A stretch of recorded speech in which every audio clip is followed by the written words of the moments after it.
Hello वीर, तो आज हम लोग कर रहे हैं क्लास 10th का चैप्टर जिसका नाम है एसिड बेस एंड सॉल्ट। तो स्टार्ट करते हैं अपना लेक्चर बिना किसी देरी के। तो भैया चैप्टर की सबसे पहली डेफिनेशन है एसिड। तो क्या होता है एसिड, इसको समझते हैं। तो भैया एसिड होने के लिए कुछ प्रॉपर्टी चाहिए पड़ती हैं। तो जैसे कि हमें पहली हेडिंग दिख रही है, देयर आर दीज आर सोर इन टेस्ट। सोर मतलब क्या होता है? खट्टा, यानी कि ये टेस्ट में कैसे होते हैं? खट्टे होते हैं। और ये क्या कर देते हैं? They turn blue litmus to right red. तो हम लोग बात करें लिटमस पेपर क्या होता है। तो भैया लिटमस पेपर एक नेचुरल, हम लोग बात करें, इंडिकेटर होता है ये बताने के लिए कि भैया कोई चीज़ हमारी क्या है, हमारी कोई चीज़ एसिड है या बेस है। तो भैया ये सबसे बेस्ट ऑप्शन होता है पता करने का। और तीसरा क्या लिखा है? They give H plus ions in aqua solution, यानी कि हम लोग बात करें जब इन्हें पानी में घोला जाता है, एसिड्स को हम लोग बात करें पानी में घोलते हैं तो ये हाइड्रोजन प्लस आयंस हमें देते हैं। और भैया ये क्या करते हैं? एसिड कोरोड मेटल्स, यानी कि हम लोग बात करें ये गला देते हैं मेटल्स को, जैसे कि हम लोग बात करें या फिर जंग लगा देते हैं उसमें। इसके एग्जाम्पल क्या है? इसके एग्जाम्पल अगर स्ट्रॉन्ग एसिड की बात करें तो भैया हाइड्रोक्लोरिक एसिड के बारे में सुना होगा आप लोगों ने, सल्फ्यूरिक एसिड। अगर हम लोग वीक एसिड्स की बात करें तो acetic acid, oxalic acid, सेट्रिक acid. तो जैसे कि आपको पता है नीव वगैरह में पाया जाता है। तो इतना क्लियर हुआ आप लोगों को कि क्या होती है एसिड और क्या होते हैं उसके एग्जाम्पल। और अगर हम लोग बात करें तो लिटमस पेपर की, तो जैसे कि आप पिक्चर में डायग्राम में देख सकते हैं कि हमारा भैया एक ब्लू रंग का पेपर है जो कि जहाँ से टच हो रहा है किसमें? सेट्रिक एसिड में, यानी कि एसिड के कांटेक्ट में आ रहा हो तो लाल हो जा रहा है। तो भैया यही लिटमस पेपर है, यही नींबू का एग्जांपल दे दिया कि भैया जैसे ही ये हम लोग बात करें कि टच करते हैं लिटमस पेपर को, तो भैया टच एसिड टच करते हैं तो भैया वो कैसे हो जाते हैं? रेड हो जाते हैं। इतना क्लियर हुआ। अब हम लोग बात करेंगे हमारे कॉन्सनट्रेटेड एसिड और डाइल्यूटेड एसिड के बारे में। तो क्या होते हैं कॉन्सनट्रेटेड एसिड? तो भैया इनके अंदर एसिड की मात्रा ज़्यादा होती है। किसके अंदर?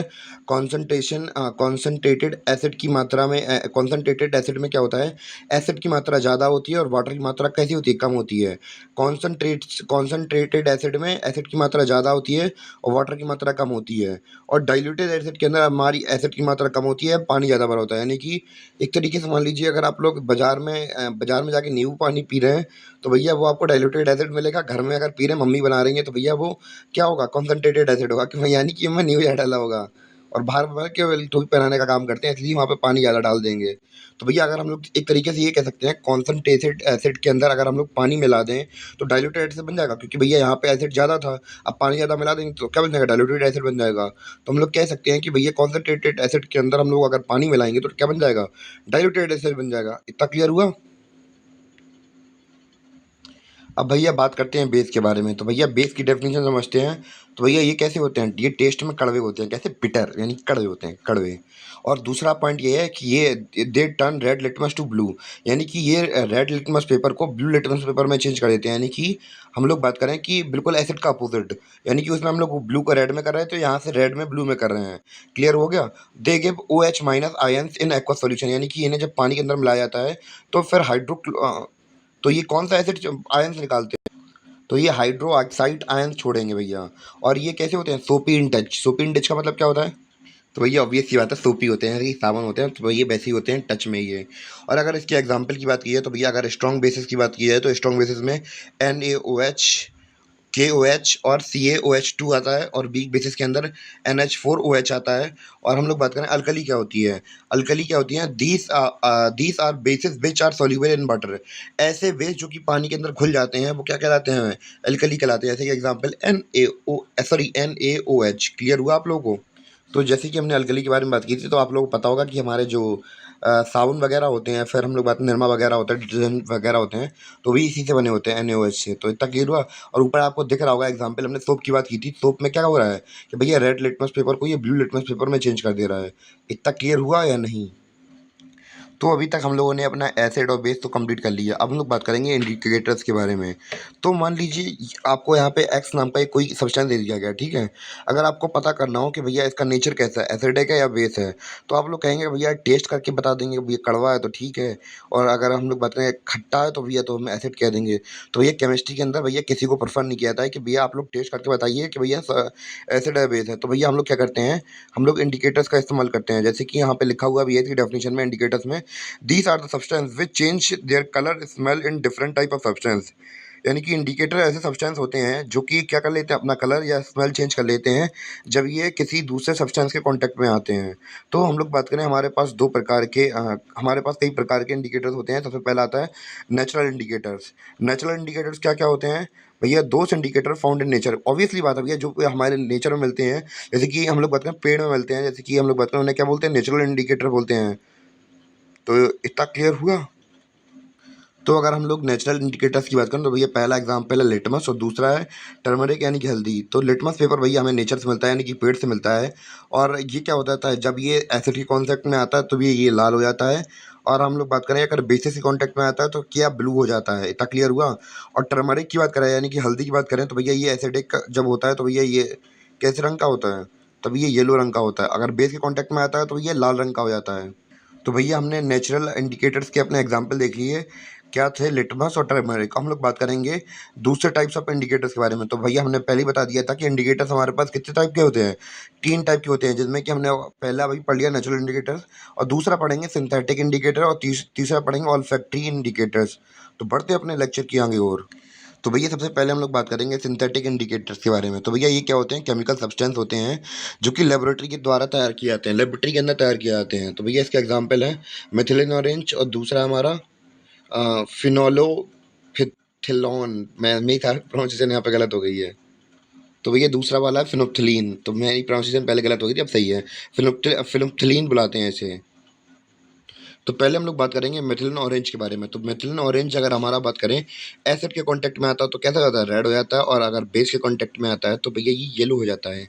तो मेथिलीन ऑरेंज समझ में आया। तो भैया अगर हम फिनोप्थिलीन की बात करें तो भैया जब ये एसिड के कांटेक्ट में आता है तो ये कलरलेस होने लगता है, जैसे कि आपको दूसरी वाली इमेज में दिख रहा होगा। और जो फिनोप्थिलीन अगर बेस की कांटेक्ट में आता है तो भैया ऐसा वायलेट रंग का बन जाता है। तो भैया इतना क्लियर हुआ। और तीसरा हमारा अगले हम लोग इंडिकेटर की बात करें तो भैया तीसरा है ऑल्फैक्टरी इंडिकेटर्स। और हम लोग बात करें ये क्या होते हैं, ये अपनी खुशबू चेंज कर लेते हैं। ऑर्डर क्या होता है, खुशबू या बदबू जो भी आप मान लीजिए। तो this substance have different order in acid and base, यानी कि इनकी जो खुशबू है वो एसिड में अलग होती है और बेस के अंदर अलग हो जाती है। तो इनकी बदबू या खुशबू से ही हम लोग पता लगाते हैं कि भैया ये एसिड है या बेस है कोई सब्सटेंस हमारा। और भैया हम लोग बात करेंगे अब ऑल फैक्ट्री इंडिकेटर्स के एग्जाम्पल के बारे में। तो भैया जो हमारी वनीला एसेंस होती है ये क्या है, ये भैया ऑल फैक्ट्री इंडिकेटर है। और ये अगर एसिड के कांटेक्ट में आती है तो भैया इसकी स्मेल बहुत तेज़ हो जाती है, सब जगह फैलने लगती है। अगर बेस के अंदर जाती है तो भैया स्मेल ही करना छोड़ देती है। और क्लोव ऑयल के बारे में बात करें तो क्लोव ऑयल जब एसिड के बेस में छोड़ा जाता है तो एसिड में छोड़ा जाता है तो भैया इसकी स्मेल तेज़ हो जाती है। और बेस में छोड़ा जाता है तो इसकी स्मेल को क्या होती है, थोड़ी कम हो जाती है। उम्मीद है कि आपको नेचुरल, सिंथेटिक और ऑल्फैक्टरी इंडिकेटर समझ में आए हों। नेचुरल वो थे जो नेचर से मिलते थे, सिंथेटिक हम लोग केमिकल के द्वारा बनाते थे, केमिकल सब्सटेंस बनाते थे लेबोरेटरी के अंदर। और तीसरा कि भैया ऐसे सब्सटेंस जो कि इनका अपना ऑर्डर ही चेंज कर लेते हैं, खुशबू चेंज कर लेते हैं जब ये एसिड या बेस के अंदर डाले जाते हैं। इतना क्लियर हुआ आप लोगों को। तो भैया हमारा अगला टॉपिक है chemical properties of acid and base. तो भैया हम लोग रिएक्शन करवाएंगे किसके साथ, सबसे पहले मेटल के साथ रिएक्शन कराएंगे एसिड का, और फिर कराएंगे बेस का, और फिर बनेगा क्या। सबसे पहले हम लोग बात करें एसिड का रिएक्शन कराएंगे मेटल के साथ तो भैया हमें क्या मिलने वाला है, हमें मिलने वाला है सॉल्ट, यानी कि नमक मिलेगा। और मिलेगा क्या, हाइड्रोजन मिलेगा।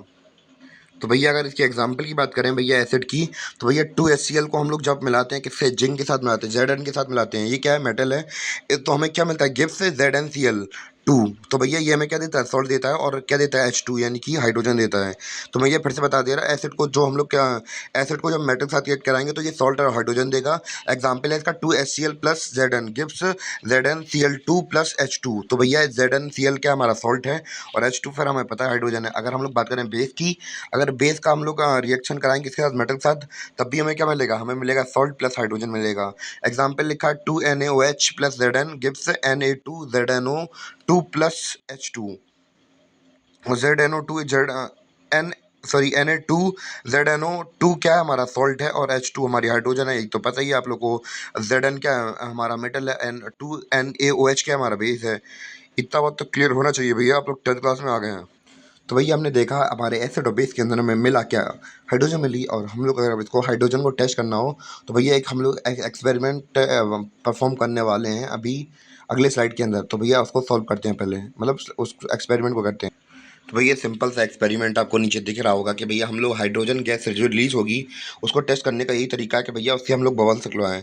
और जब बबल्स नीचे से निकल रहे होंगे, अगर हम लोग उसके पास हम लोग जब बात करें कैंडल लेके जाएंगे, तो भैया जो बबल्स हैं वो पॉप के साउंड के साथ ब्रस्ट हो जाएंगे। तो भैया इस प्रकार हमारी जो हाइड्रोजन गैस है वो टेस्ट हो जाएगी कि भैया हाइड्रोजन गैस ही है। इतना क्लियर हुआ आप लोगों को? तो भैया हम लोग अब गैस बबल्स बनाएंगे कैसे, ये समझने वाली बात है। तो भैया हम लोग जिंक ग्रेन्यूल्स और एसीएल को हम लोग मिक्स कराएंगे और हाइड्रोजन जो गैस निकलेगी वो यहाँ पे आप लोगों को दिख रहा होगा सोपी वाटर से निकल रही है। किससे निकल रही है? सोपी वाटर से निकल रही है। और ये क्या बनाई? बबल बनाई। और जैसी बबल बनाएगी हम लोग इसके पास कैंडल ले जाएंगे, ये पट पट पट पट पट पट करके बोल देगी। इतना क्लियर हुआ भैया? हाइड्रोजन गैस को हमने टेस्ट कर लिया। उम्मीद है कि आपको समझ में आया हो।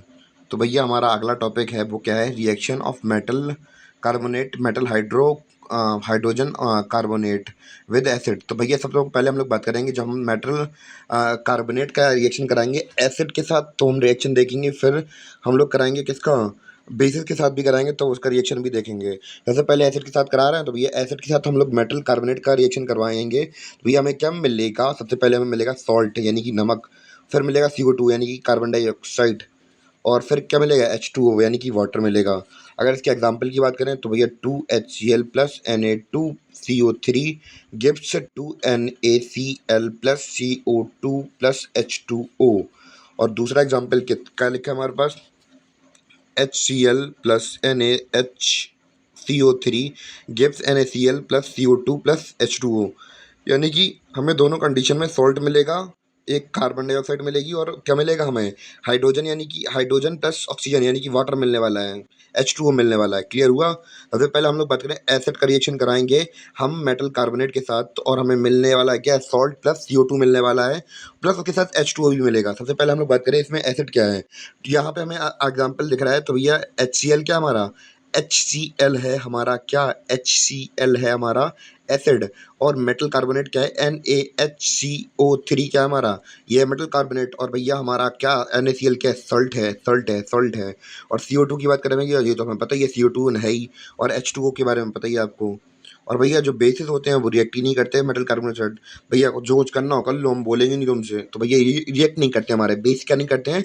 बेसिस हमारे रिएक्ट नहीं करते हैं किसके साथ? मेटल कार्बोनेट के साथ। या फिर हम लोग बात करें मेटल हाइड्रोजन कार्बोनेट के साथ। इतना क्लियर हुआ या नहीं आप लोगों को? तो भैया इस रिएक्शन के अंदर आपको CO2 जो दिख रही होगी, तो पिछले लेक्चर में हम लोगों ने हाइड्रोजन को चेक कर लिया था। और इस बार लेक्चर में हम लोग अब बात करेंगे हम लोग CO2 को कैसे हम लोग चेक करेंगे कि भैया। तो भैया कैसे टेस्टिंग करेंगे? तो भैया ये वाली स्लाइड में लिखा हुआ है। तो भैया जो CO2 है इसको हम लोग टेस्ट कर सकते हैं कैसे? भैया लाइम वाटर से पास करके। तो भैया हम लोग बात करें यहाँ पे CaOH2 दिख रहा है, तो भैया ये क्या है? लाइम वाटर है। और जो हमारा CO2 है ये तो पता ही है आपको। तो भैया ये कैसा हो जाएगा? ये मिल्की वाइट हो जाएगा। कैसा होगा? मिल्की वाइट हो जाएगा। CaCO3 बना लेगा और क्या निकालेगा? पानी निकाल देगा। यानी कि मतलब कि हमारा कार्बन जो H2 होता है तो वो निकाल देगा। अब हम लोग बात करेंगे जब भैया हम लोग बात करें कि हमारे पास ये मिल्की वाइट रंग का जो हमें सॉल्यूशन मिल गया है CaCO3 प्लस H2O। तो भैया हम लोग इसके अंदर से हम लोग और CO2 हम लोग पास करवाएंगे। तो भैया जब हम लोग केमिकल रिएक्शन होगी इसके बीच में CaCO3 plus CO2 plus H2O, तो भैया जब ये रिएक्शन दोबारा से करवाएंगे इसके अंदर दोबारा CO2 पास करवाई जाएगी।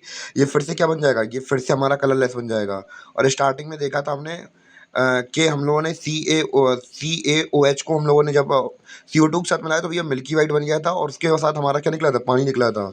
और जब हम लोगों ने फिर से CO2 के साथ और ज़्यादा रिएक्शन करवा दिया इसका, इससे और निकल रही थी, तो भैया तो हमारा क्या बन गया? तो भैया CaCO3 plus CO2 plus H2O। अब जो तीन मिल गए तो भैया हमारा मिल के कंपाउंड क्या बन गया? मिल के हमारा कंपाउंड बन जाएगा CaHCO3। तो ये जो हमारा सॉल्यूशन बनेगा ये कैसा होगा? कलरलेस होगा। कैसा होगा? कलरलेस होगा।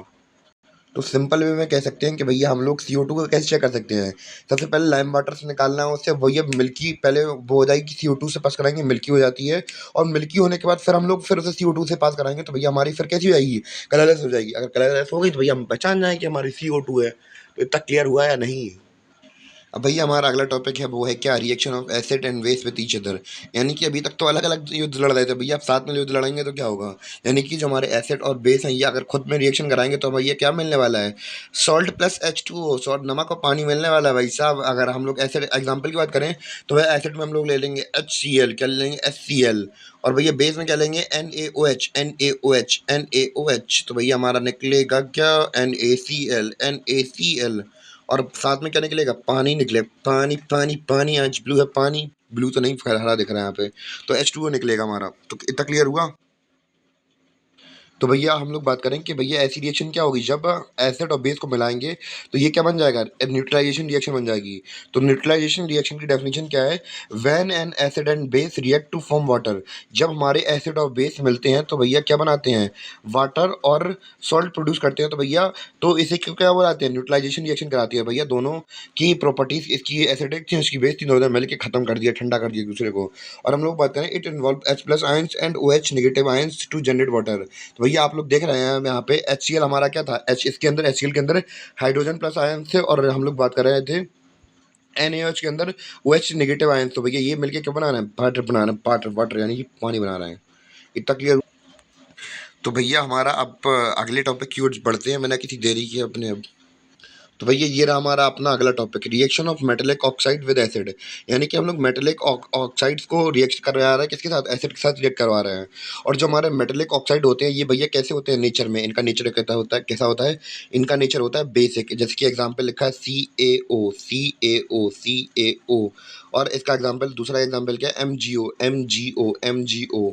तो भैया जब हम लोग एसिड को, जब हम लोग मेटेलिक ऑक्साइड के साथ मिलाएंगे तो भैया क्या मिलेगा, हमें मिलेगा नमक और पानी, नमक और पानी, नमक और पानी, यानी कि सॉल्ट प्लस H2O मिलेगा। क्या मिलेगा, सॉल्ट प्लस H2O। और हम लोग बात करेंगे reaction of non metallic oxide with base. तो भैया नॉन मेटेलिक ऑक्साइड्स को हम लोग अगर बेस के साथ रिएक्शन कराएंगे तो क्या मिलेगा, बेस को अगर हम लोग नॉन मेटेलिक रिएक्शन के साथ रिएक्शन करवाएंगे तो भैया सॉल्ट प्लस, यानी कि नमक प्लस पानी यहाँ पे भी मिलने वाला है, नमक प्लस पानी यहाँ पे भी मिलने वाला है। तो भैया अगर हम लोग बात कर रहे थे नॉन मेटल ऑक्साइड्स की तो भैया ये नेचर में होते हैं एसिडिक, और ये जब बेस के साथ रिएक्शन कराएंगे तो भैया क्या होगा आपको पता ही है फिर, वही है सॉल्ट और पानी बना देंगे, क्या बनाएंगे, सॉल्ट और पानी बना देंगे। अगर एग्जाम्पल की बात करें तो CaOH2 plus CO2 gives CaCO3 plus H2O। तो भैया ये इसका एग्जाम्पल है। और अगर हम लोग बात करें किसके बारे में, हमने एग्जाम्पल के बारे में बात नहीं की थी किसकी, जब हम लोग एसिड प्लस मेटेलिक ऑक्साइड मिला रहे थे, बना रहे थे, तो भैया इसका एग्जाम्पल है 2HCl plus CO gives CaCl2 plus H2O। इतना क्लियर हुआ भैया कि नहीं भैया, हम लोगों ने इसमें क्या देखा, स्लाइड के अंदर देखा हमने reaction of metallic oxide with acid, फिर देखा reaction of non metallic oxides with basis. तो भैया इतना क्लियर हुआ तो भैया बताइए। तो भैया हम लोग बात करेंगे जो ऑल एसिड्स होते हैं और बेस होते हैं भैया इनके अंदर कॉमन क्या होता है। तो सबसे पहले हम लोग बात करें जितने भी एसिड्स होते हैं भैया इनके अंदर all acid have H plus ions, यानी कि जितने भी हमारे ऑल एसिड्स होते हैं इनके पास H प्लस आयंस होते हैं। क्या होते हैं, H प्लस आयंस होते हैं, बस इनकी मात्रा थोड़ी ज़्यादा या कम हो सकती है भैया। अगर जो स्ट्रॉन्ग एसिड होगा इसके अंदर H प्लस आयंस की मात्रा ज़्यादा हो जाएगी, और जो कम होंगे उनके अंदर H प्लस आयंस की मात्रा थोड़ी कम होगी। इतना क्लियर हुआ या नहीं हुआ। और हम लोग बात करें यही हमारे जो H प्लस आयंस होते हैं यही रिस्पॉन्सिबल होते हैं किसी भी सब्सटेंस के एसिडिक होने की वजह से, यानी कि उसके अंदर अगर H प्लस आयंस है भैया एसिडिक प्रॉपर्टी है उसके पास। इतना क्लियर हुआ। सिमिलरली एसिडिक एसिड की तरह हमने देखा था H प्लस आयंस होते हैं भैया, बेसिक के पास OH नेगेटिव आयंस होते हैं। तो भैया जितने ये सी को जो OH नेगेटिव आयंस हमारे यही रिस्पॉन्सिबल होते हैं किसी भी चीज़ के बेसिक नेचर की मतलब कि किसी भी चीज़ का बेसिक नेचर कब होगा, जब उसके पास OH नेगेटिव आयंस होंगे। इतना क्लियर हुआ या नहीं आप लोगों को। अब भैया हमारा अगला टॉपिक है भैया क्या, acids and base in water solution. यानी कि एसिड का एसिड जब रिएक्शन करेंगे किसके साथ, वाटर सॉल्यूशन के साथ, या बेस रिएक्शन करेंगे वाटर सॉल्यूशन के साथ, तो क्या होने वाला है। तो भैया अगर हम लोग बात करें तो भैया H प्लस आयंस हमारे यहाँ पे, तो भैया हमें पता है आयंस अकेले एग्जिस्ट करते नहीं है। तो भैया पहली इक्वेशन छोड़ दो, तो भैया ये एग्जिस्ट ही यहाँ पे पॉइंट लिखा हुआ भी है कि H प्लस आयंस ये अकेले एग्जिस्ट कर ही नहीं सकते हैं। ये भैया किसके फॉर्म में एग्जिस्ट करते हैं, ये H3O प्लस आयंस की, मतलब इस फॉर्म में हाइड्रोनियम आयंस के रूप में प्रेजेंट होते हैं। और यहाँ पे हम लोग रिएक्शन देख रहे हैं इसका एग्जांपल, जब एसिड का रिएक्शन हम लोग देख रहे हैं हाइड्रोजन के साथ उसको H2 के साथ भैया, तो क्या हो रहा है, तो जब HCl का हम लोग रिएक्शन कराएंगे H2O के साथ, तो हमें क्या मिलने वाला है, H3O plus plus Cl minus मिलने वाला है। और हमने यहाँ पे देख ही लिया कि भैया जो H+ आयंस होते हैं अकेले एग्जिस्ट नहीं कर पाते, तो भैया रिएक्शन भी कैसे होगी, यानी कि हमारे H+ आयंस प्लस H2O भैया रिएक्शन अकेले अकेले रिएक्शन हो ही नहीं पाएगी, क्योंकि ये अकेले पाए नहीं जाते हैं, ये हमेशा H3O+ के फॉर्म में पाए जाते हैं। और बेसिस की बात करें तो भैया basis when dissolve in water gives OH negative ions, यानी कि जब ये बेसिस पानी के साथ मिल जाते हैं तो भैया देते हैं क्या, OH नेगेटिव आयंस देते हैं। तो इतना क्लियर हुआ या नहीं हुआ? एग्जाम्पल लिखा हुआ है अभी नीचे, NaOH को हम लोग जब वाटर के साथ कंबाइन करते हैं तो भैया Na+ अलग हो जाता है और OH- अलग हो जाता है। इतना क्लियर हुआ या नहीं? तो भैया हमने देखा कि NaOH ब्रेक डाउन हो गया किसमें, Na++ OH- में ब्रेक डाउन हो गया। तो इतना समझ में आया हो तो भैया हम लोग अब बढ़ेंगे अपने अगले टॉपिक की ओर। तो भैया हमारा अगला टॉपिक है अब क्या, यूनिवर्सल इंडिकेटर। क्या है? Universal indicators. तो क्या होता है हमारा यूनिवर्सल इंडिकेटर, इसको समझते हैं। तो भैया ये क्या होता है, मिक्सचर होता है किसका, बहुत सारे इंडिकेटर्स का, और ये भैया हमें अलग अलग रंग दिखाता है। क्या दिखाता है? अलग अलग रंग दिखाता है। कब? जब डिफरेंट कॉन्सेंट्रेशन हो किसका, H+ आयंस का, यानी कि H+ आयन जैसी होगी तो उसी हिसाब से ये कलर दिखाएगा। तो भैया यहाँ पे पीएच मतलब क्या होता है, यहाँ पे पीएच आपने इसके बारे में सुना होगा, पीएच स्केल के बारे में सुना होगा। तो पी से रिप्रेजेंट होता है क्या, पावर, और एच से होता है सॉरी पी से होता है पावर, और क्या किसकी पावर, H+ आयन की पावर कितनी है किसके पास, भैया वही दिखाता है हमारा पीएच स्केल।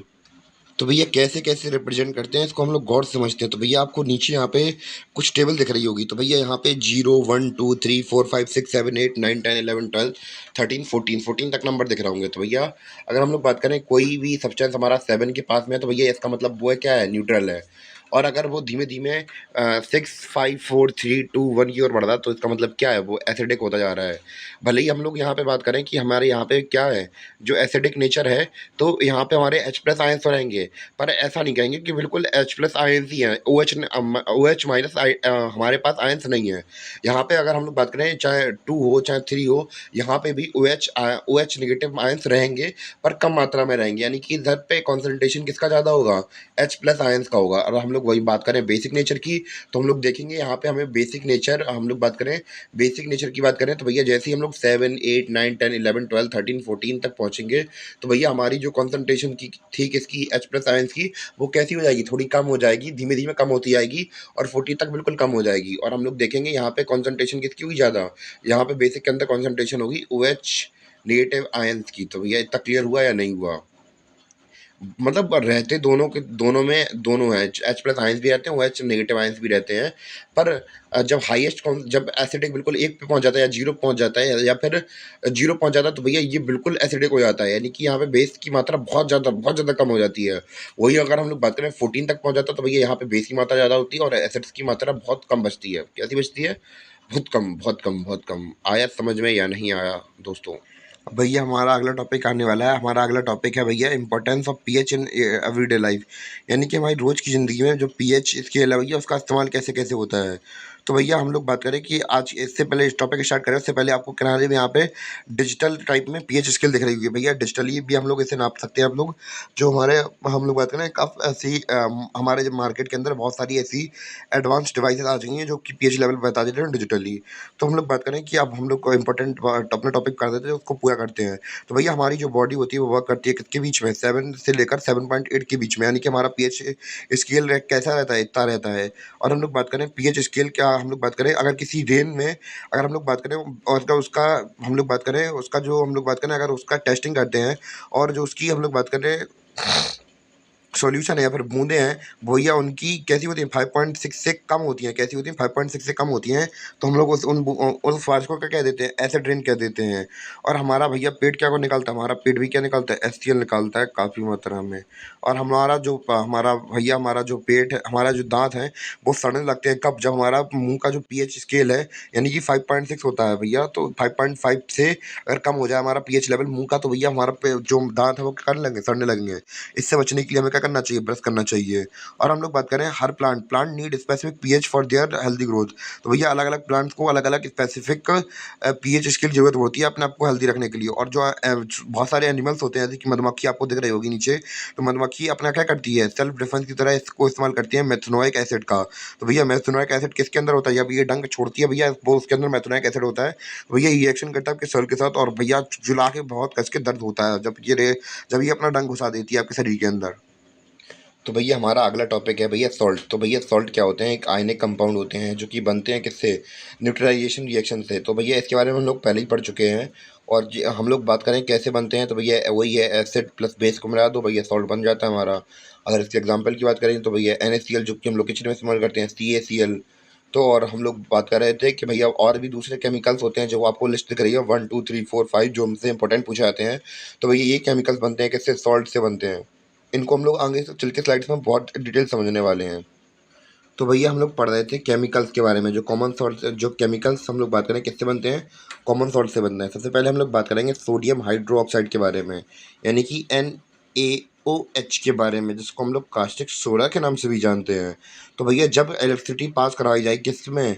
एक एक्वा सॉल्यूशन, यानी कि NaCl का जो एक्वा सॉल्यूशन होता है, यानी कि लिक्विड फॉर्म में होता है NaCl का सॉल्यूशन। तो भैया तो ये ब्रेक डाउन हो जाएगा किसमें? NaOH में ब्रेक डाउन हो जाएगा। तो भैया एग्जाम्पल यहाँ पे इक्वेशन भी नीचे लिखी हुई है, 2NaCl। तो 2NaCl इसमें क्या मिलाया हमने? एक्वा सॉल्यूशन 2H2O मिलाया। तो भैया हमारा क्या बन गया? 2NaOH बन गया। क्या बन गया? 2NaOH बन गया। और इसने हमें क्या दिया? Cl2 दिया और H2 दिया। तो जो भैया हमारा Cl2 था ये भरेगा एनोड में बनेगा, और H2 कैथोड में, और जो हमारा NaOH था ये भी कैथोड में ही बनेगा। और हम लोग बात करेंगे इसके यूजेस के बारे में। कास्टिक सोडा का इस्तेमाल कहाँ कहाँ होता है? इसका इस्तेमाल किया जाता है सोप और डिटर्जेंट बनाने में, और इसका इस्तेमाल किया जाता है पेपर मैन्युफैक्चरिंग करने में। तीसरा इसका इस्तेमाल किया जाता है ऑयल रिफाइनिंग में किया जाता है इसका इस्तेमाल। चौथा क्या है? PVC मैन्युफैक्चरिंग में किया जाता है। और इसका इस्तेमाल ऐसा पेस्टिसाइड, यानी कि खेतों में किया जाता है इसका इस्तेमाल। तो भैया कीटाणुओं को मारने के लिए ऐसा पेस्टिसाइड भी इस्तेमाल किया जाता है इसका हमारा। ये हमने पॉइंट देख लिया था। अब हम लोग बात करने वाले हैं किसके बारे में? अब हम लोग बात करेंगे अपने अगले केमिकल के बारे में, जो कि बना है किससे? कॉमन सॉल्ट से। तो चलते हैं वो उसके बाद। तो भैया हमारा अगला टॉपिक है क्या? Bleaching powder. इसका केमिकल फॉर्मूला होता है CaOCl2, और ये बनता है किससे? By the action of chlorine on slaking lime. तो भैया जो हमारा सेकिंग लाइम है वो क्या है? स्लिक्ड लाइम क्या है? CaOH2। और भैया इसमें क्या गुजारा रहा है? क्लोरीन गैस गुजारी जा रही है Cl2, और हमें मिल क्या रहा है? CaOCl2, यानी कि ब्लीचिंग पाउडर मिल रहा है हमारा। और क्या निकल रहा है? पानी निकल रहा है। क्या निकल रहा है? पानी निकल रहा है। और इसका इस्तेमाल कहाँ कहाँ किया जाता है वो देखते हैं। Bleaching cotton and linen in industries, bleaching wood pulp in a paper factory. तीसरा है oxidizing agent in chemical industries, disinfecting drinking water. तो भैया पहला पॉइंट हमारा ये था कि जो कॉटन और लिनन के कपड़े होते हैं भैया, इनको ब्लीच करने के लिए किया जाता है। तो पहला पॉइंट क्लियर हुआ। तो भैया जो हमारी केमिकल इंडस्ट्रीज़ होती हैं उसके अंदर ऑक्सीडाइजिंग एजेंट की तरह इसको इस्तेमाल किया जाता है केमिकल इंडस्ट्रीज़ के अंदर। तो भैया लास्ट हमारा क्या है कि भैया जो ड्रिंकिंग वाटर है उसके अंदर कोई इन्फेक्शन ना हो, तो हम लोग इसी का इस्तेमाल करते हैं। तो भैया हम लोग बात करें बेकिंग सोडा बनता कैसे है हमारा। जो हमारा बेकिंग सोडा का फॉर्मूले का नाम है वो है NaHCO3। तो भैया ये बनता कैसे है? जब NaCl को हम लोग वाटर, यानी कि H2O plus carbon dioxide CO2 plus NH4 के साथ रिएक्ट कराते हैं, इन चारों को रिएक्ट कराते हैं। तो भैया हमारे मिलता क्या है? NH4 plus Cl, sorry NH4Cl, और साथ में क्या मिलता है हमें? साथ में मिलता है हमें हमें बेकिंग सोडा, यानी कि NaHCO3। तो ऐसे बनता है हमारा बेकिंग सोडा। इसकी प्रॉपर्टीज़ को भी देख लेते हैं भैया। ये थोड़ा सा मुलायम टाइप में होता है, माइल्ड होता है, और ये बहुत लंबे समय तक चलता है, नॉन कोरोसिव बेस होता है इसका। और हम लोग बात करें कि भैया ये जब इसे हीट किया जाता है तो क्या होता है? ये 2NaHCO3 को हम लोग जब हीट करते हैं तो क्या होता है? तो भैया होता ये है कि Na2CO3 में ब्रेक डाउन हो जाता है ये, और इसके साथ पानी निकलता है और उसके साथ कार्बन डाइऑक्साइड निकलती है। तो भैया पहला यूज़ क्या है? इंटीग्रिएंट एनासिड। तो भैया ये पहली लाइन का मतलब ये है कि भैया जब किसी को एसिडिटी वगैरह हो जाती है तो भैया जो हमारे एसिडिटी जैसे कि इनो वगैरह हुए तो भैया उनके अंदर डलता है ये। दूसरा क्या है? Use in fire extinguisher. तो भैया जो आग बुझाने वाली मशीन देखने को मिलती है आपको, तो इसके अंदर भी इसका इस्तेमाल होता है for making baking powder, baking soda plus tartaric acid. तो भैया बेकिंग सोडा इसका हम लोग बात करें कि बेकिंग पाउडर बनाने के लिए इसका इस्तेमाल किया जाता है, यानी कि इसमें बेकिंग सोडा और प्लस टार्टरिक एसिड मिलाया जाता है। और जो बेकिंग पाउडर है इसका इस्तेमाल कहाँ किया जाता है, और बेकिंग पाउडर का इस्तेमाल किया जाता है ब्रेड और केक्स को फ्लफ़ी और सॉफ्ट बनाने के लिए। इतना क्लियर हुआ या नहीं हुआ आप लोगों को? तो भैया बेसिक अब हम अगले सॉल्ट के बारे में बात कर रहे थे जो हमारा क्या है वॉशिंग सोडा है। तो भैया ये इसका केमिकल फॉर्मूला क्या होता है, Na2CO3 10H2O। और ये भैया बनता कैसे है, जब Na2CO3 को हम लोग बात करें 10 एटम्स ऑफ किसी H2O को जब मिलाते हैं तो भैया क्या बनता है, Na2CO3 10H2O। तो भैया ये हमारा वॉशिंग सोडा बन के तैयार हो जाता है। और इसका इस्तेमाल कहाँ किया जाता है, in glass soap and paper industries. इसका ग्लास सोप और पेपर इंडस्ट्रीज़ के अंदर इस्तेमाल किया जाता है। बोरक्स बनाने के लिए इसका इस्तेमाल किया जाता है क्लीनिंग एजेंट, यानी कि घर की साफ सफाई की तरह क्लीनिंग एजेंट की तरह इसको साफ किया जाता है। और हम लोग बात करें इसका इस्तेमाल और कहाँ कहाँ किया जाता है, तो लास्ट यूज़ है removing of hardness of water, यानी कि वाटर की हार्डनेस को रिमूव करने के लिए इस्तेमाल किया जाता है। और जैसे कि बस इतना ही था हमारा वॉशिंग सोडा के अंदर। तो भैया हमारा अगला केमिकल है क्या, प्लास्टर ऑफ पेरिस, यानी कि इसे हम लोग क्या कराते हैं CaSO4 ½ H2O। तो भैया हम लोग बात करें इसको बनाते कैसे हैं, जब हम लोग जिप्सम को इस्तेमाल करते मतलब जब जिप्सम को हीट करते हैं। तो जिप्सम क्या होता है, सीमेंट वगैरह में इस्तेमाल किया जाता है इसका। तो भैया जब हम लोग जिप्सम को हीट करते हैं तो जिप्सम का पहले फॉर्मूला देख लेते हैं, CaSO4 2H2O। तो भैया ऐसे जब 100 डिग्री सेंटीग्रेड पर इसे हीट किया जाता है किसको, जिप्सम को, तो ये अपने वाटर मॉलिक्यूल्स को छोड़ देता है और बन जाता है क्या, POP बन जाता है। और ये क्या होता है, it is a white powder on mixing with water. भैया ये वाइट पाउडर वाटर के साथ मिक्स करते हैं तो भैया ये चेंज हो जाता है जिप्सम के अंदर। और भैया इसका केमिकल फॉर्मूला मैं देख रहा हूँ, आपको देख रहा हूँ मिल क्या रहा है, नीचे लिखा हुआ भी यहाँ पे फॉर्मूला। तो इसका केमिकल फॉर्मूला है CaSO4 ½ H2O प्लस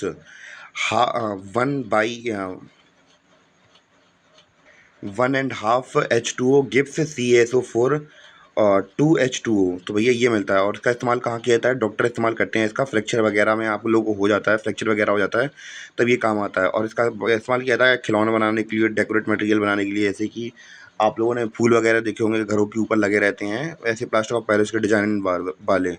और इसका इस्तेमाल किया जाता है सरफेस को स्मूथ करने के लिए, यानी कि वो पुट्टी वगैरह करवाते हैं हम लोग, वही होती है। तो भैया इसके एग्जांपल मैं यूज़र फिर से बता दे रहा है। तो भैया डॉक्टर इसका इस्तेमाल करते हैं जब हड्डी टूट जाती है तो फ्रैक्चर बोन हो जाती है तो उसको सपोर्ट करने के लिए इसको लगाते हैं। और डेकोरेट मतलब टॉयज़ वगैरह बनाने के लिए इस्तेमाल किया जाता है, डेकोरेटेड मटेरियल बनाने के लिए इस्तेमाल किया जाता है, और सरफेस स्मूथ करने के लिए इसका इस्तेमाल किया जाता है। तो इसी के साथ हमारा चैप्टर होता है ख़त्म। बाय।